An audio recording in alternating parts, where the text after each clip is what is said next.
attack coming imminently. That's right, ramping up of things because, of course, this comes on the wake of Kiev firing 6 long-range missiles into Russia, this having been authorized by Joe Biden, seen by Moscow as an escalation, although some might say the importation of thousands of North Korean troops was the escalation that actually caused this to happen. But Russia, very upset about this, it has a new nuclear doctrine that says that any attack on Russia, which is supported by a nuclear power, is going to be considered also an attack by that nuclear power, which means, as far as Russia is concerned, America is liable for this long-range missile strike into Russian heartland. And so everything's being ramped up. Of course, we've got, the political scene domestically in America. Why is Biden choosing to do this right now, of course, in the last dying embers of his own period in there? Well, it's a good question, isn't it? It is. Now, of course, in the past, Putin has always been grandstanding on these sorts of things. So this is a lot of saber rattling, I think, and it's essentially a question of, Putin doing what he can to strengthen his cards before Trump comes in and hopefully gets some sort of settlement. Well, that's right. But also today we came in this morning to find a story saying that Biden has now agreed to give Ukraine anti-personnel mines. I mean, so having done really nothing for the best part of the last several months, he's suddenly, as you say, ramping up US aid to Ukraine. Speaking on condition of anonymity, an official said mines would be delivered soon. Washington expected they would be used on Ukraine's territory. Ukraine is also committed to not using such mines in densely populated areas. So effectively they'll use the mines to presumably stop the Russians from entering parts of Ukraine. But, landmines are supposed to be, I would have thought, illegal, aren't they, in some countries? Yeah, precisely. Well, Afghanistan and elsewhere, they have been for decades. Look, I have always been, from the very beginning of Russia's illegal invasion of Ukraine, I have been for strong Western defence of Ukraine. I wanted them actually to give Ukraine this ability from the very beginning. Yes. But it's far too late now. Right. If we had given Ukraine the ability to launch long-range missiles when Russia first entered, we could be talking about a very different thing, because in those days, of course, Russia was on the back foot. There was every chance of repelling Russia. We're in a very different situation now. There's always been this kind of squeamishness, hasn't there, between those who don't want to sort of awaken the Russian bear and those who don't think we should be there at all, and those in the West, like most Western governments, who actually are kind of a bit mealy-mouthed about supporting them. Well, look, whether it's a Russian Tsar or a Communist Secretary-General or a Russian President, Russia's policy to its Western neighbours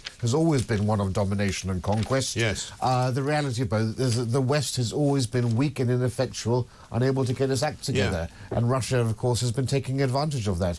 If we had had a combined, concerted effort to try to deal with Russia back when it first invaded, all of these actions may have actually yielded some positive results. But right now, I can't see them having any effect whatsoever, because both of them are engaged in a World War I type war of attrition.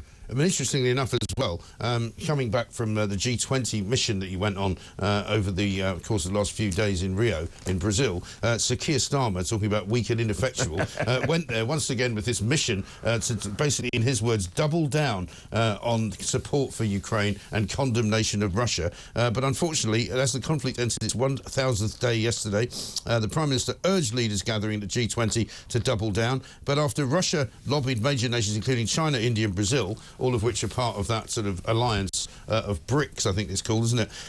Basically, they ended up agreeing to a watered-down statement that failed to condemn Moscow at all. Well, you have to wonder so what the hell was he doing there? Is Starmer trying to deliberately humiliate himself? I think so. Because it was obvious that, Brazil, India and China were never going to go along with this. Right. India is laughing because it's able to buy up Russian oil at a fraction of the price it would normally.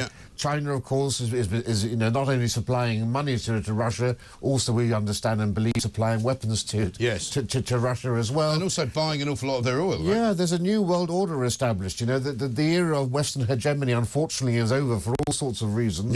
And there is now a rival world order, funded by China, and it includes Russia and which makes it even more ludicrous, does it not? That only a day before this, Keir Starmer was cozying up, or attempting to cozy up, to President Xi of China, saying that he wanted to have a better rapport with China. To which I said yesterday, it would be nice if he had a better rapport with the people of Britain, actually, wouldn't it?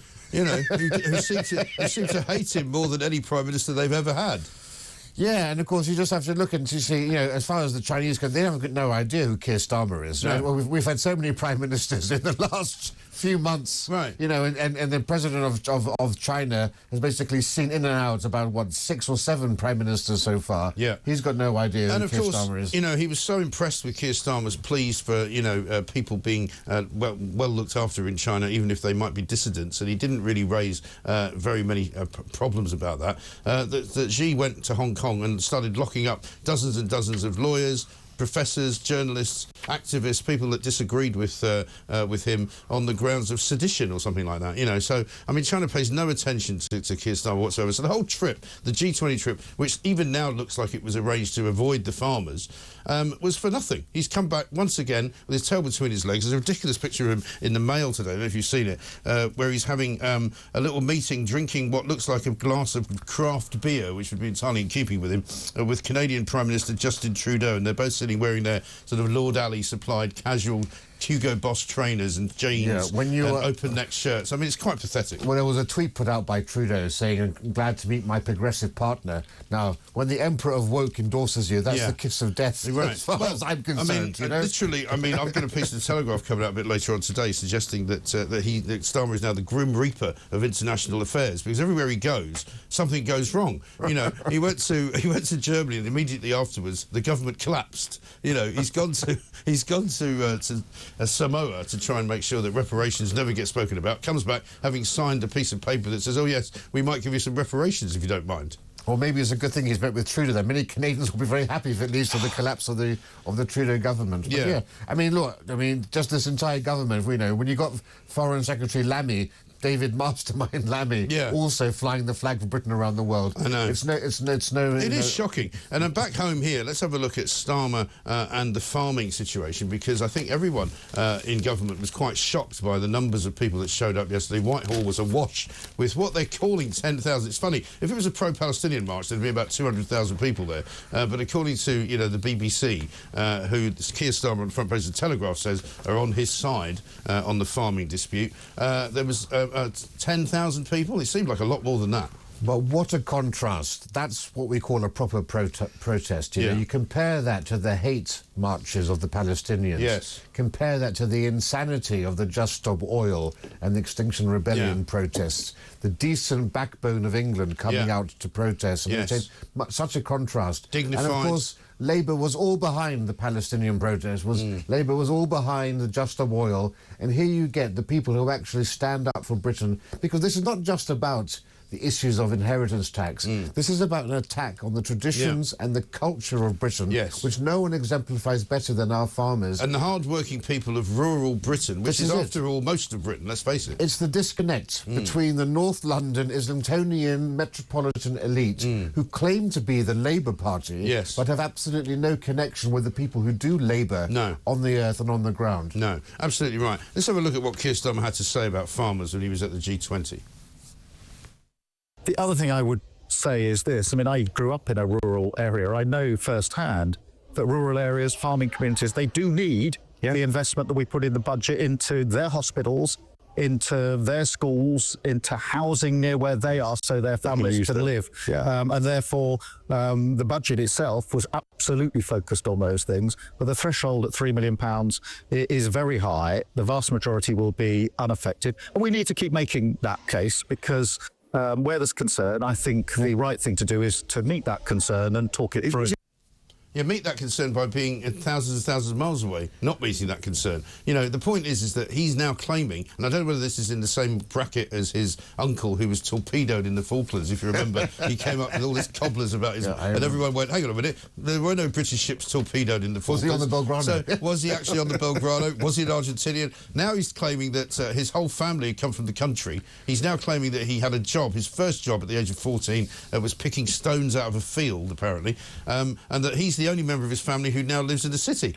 I mean, the man's a complete fantasist, I think was he doing it with Rachel Reeves? Probably. Well, they were doing it together. Rachel Reeves at that time was becoming the first woman to land on the moon, obviously.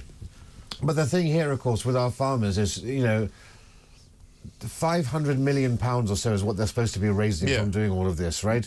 They have given a £10 billion pay rise to the civil service. Yes. right? So they are taking away money from farmers who actually have been working the land for generations in order to fund train drivers, in order to fund civil servants, in order to provide junior doctors who are going to become some of the highest paid people in the world in this nation. They're taking money away from pensioners and from farmers to give them to train drivers and civil servants. And they're claiming that they're giving it to the NHS, but we were told yesterday that 500 million that they're saving from the farmers would last the NHS one day.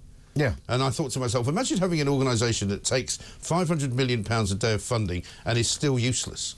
Well, how can you have that? Are you going to be showing this clip of Victoria Derbyshire? We will. We're going to be doing that because we're going to talk about that later, the BBC bias. Yeah, we will come to that because farmers have now threatened to escalate their process because the trouble is, again, this ideological kind of drive to punish people, which is what the Labour government seems to be doing, whether it be pensioners, whether it be farmers, all people who, by the way, they think don't vote for them, which by a happy coincidence.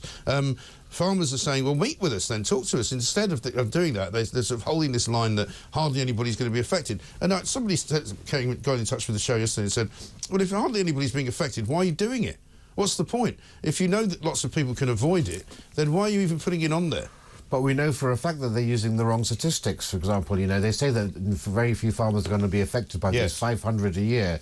They're going by HMRC figures. Yes. The real figures are the DEFRA figures. Your colleague, Jake Berry from talkTV, he's shown this very clearly, that actually it's going to affect 66% of farmers going to fall underneath this, you know. Yeah. Why have it on a 1 million level? Why can't you do it maybe 3 million would be the right threshold to have, or 4 million, you know? People who are earning £25,000 a year, they may own £1 million of assets, but they're actually earning this is the point. below the average wage. And this is where the dichotomy seems to have appeared, because the people in Whitehall, the mandarins, have all gone, oh look, they're worth 3 or 4 million.